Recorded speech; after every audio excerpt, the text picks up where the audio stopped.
Good evening, guys. I hope you guys had a great day, full of fun and adventure and learning. Welcome to Story Time with Tata. I'm Tata, and I hope you guys are ready to delve into another book by Beatrice Potter, otherwise known as the creator of Peter Rabbit. But tonight we're not going to be reading about Peter Rabbit. Tonight we're going to delve into the tale of Jemima Puddle-Duck. So, get comfortable, relax, and let's dive in. The tale of Jemima Puddle-Duck.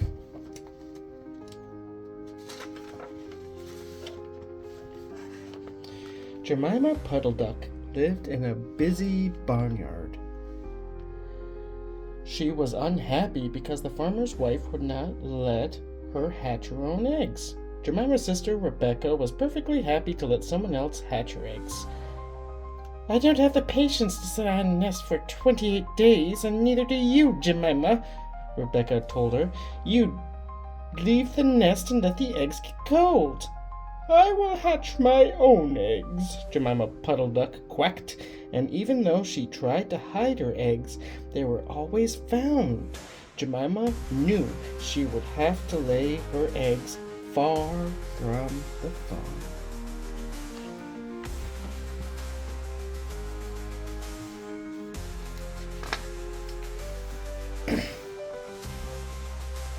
One spring afternoon, Jemima put on her shawl and bonnet. She set off down the road that led over the hill to the woods. She felt sure she would find a safe nesting place there. When she reached the top of the hill, Jemima saw the woods. She ran down the hill, flapping her wings and shawl. Then she jumped into the air. Jemima was not used to flying, but once she was up, she flew beautifully. She skimmed over the woods until she saw a clearing. Jemima landed and waddled about in search of a dry nesting place.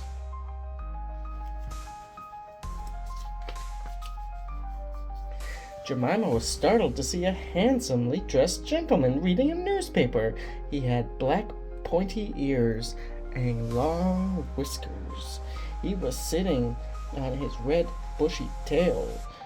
"Quack!" said Jemima Puddle-Duck. The gentleman looked up from his paper. "Madame, have you lost your way?" he asked.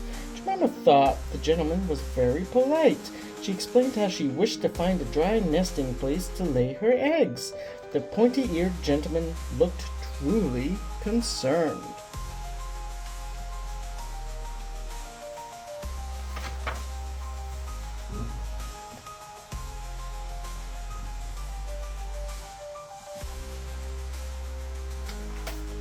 The gentleman folded his newspaper and put it in his pocket. "You may use my woodshed for as long as you like. Do not worry about the nests that have a soft pile of warm feathers there. You can make your nest with them. You will not be in anyone's way, and you may stay as long as you like," he said. Jemima followed him to a gloomy little house made of sticks and mud. On top of the house were two broken pails, one on top of the other, which made a chimney of sorts. "This is my summer home," said the gentleman, and sure enough there was a woodshed behind the house. The woodshed was not in very good shape either. It looked as if it was made out of old boxes.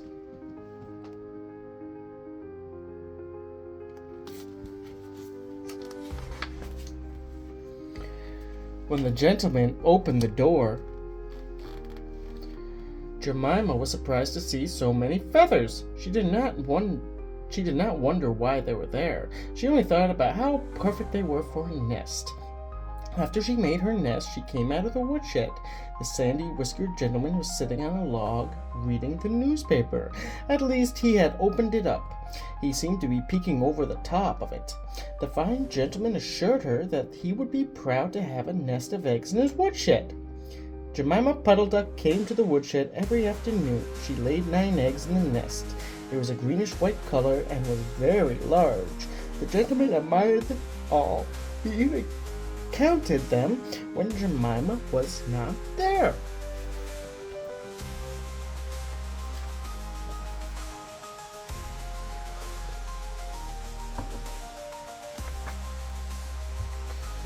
When it came time for Jemima to sit on the eggs, she told him, "I will bring a bag of corn with me so that I never need to leave my nest until the eggs are hatched." "Madam, do not trouble yourself," said the gentleman. "I will bring you oats every day, but before you begin to sit, let's have a dinner party. Just ourselves. You bring some herbs and 2 onions from the farm and I will cook an omelet." Jemima did not think about this. She collected all the seasonings used when stuffing roast duck.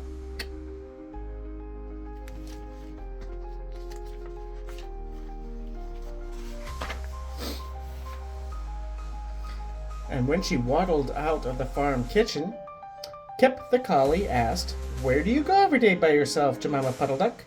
Jemima liked Kep. She told him the whole story. The wise collie listened and smiled. He asked about the clearing in the woods, and he asked where the woodshed could be found. When Jemima left him, Kep went in search of his friends, the 2 foxhound puppies. Jemima Puddle-Duck waddled up the road for the last time.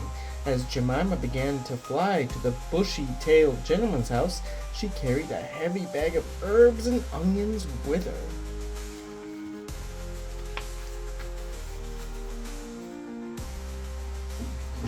As Jemima flew closer to the clearing, she saw the gentleman sitting on a log sniffing the air. When Jemima landed, she scared the foxy gentleman so much that he jumped. Quickly, he glanced about uneasily. "Come into the house as soon as you have checked on your eggs," he told Jemima. "Give me the herbs and onions for the omelet now!" He said the words with such meanness. Jemima was surprised at the tone of the gentleman's voice. He had never heard him talk like this before. Jemima went to the woodshed to look at her eggs.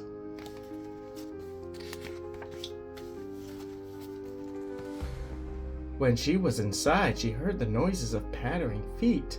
Someone with a black nose sniffed under the door and then locked it. Jemima was frightened. She did not know what was going on.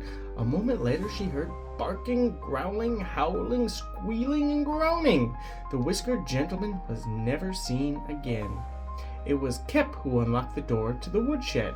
Jemima Puddle-Duck was in tears. Kep had a torn ear and both puppies were limping. They helped Jemima carry her 9 eggs home.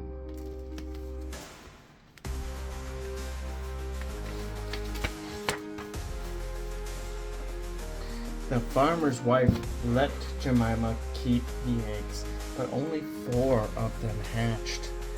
Jemima Puddle-Duck said it was because of her nerves. She was never the same since she met the foxy gentleman.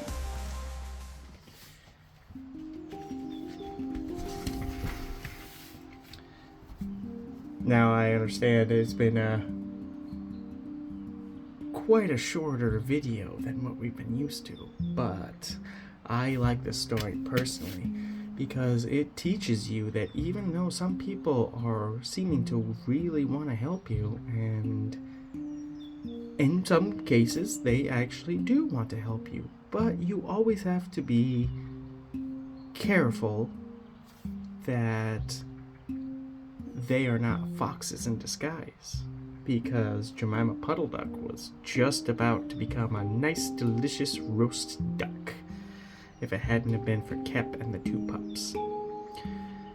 So, I think that's a good story. That's a good lesson for all of us to remember, is accepting help is fine, but you have to be sure that they mean the best for you.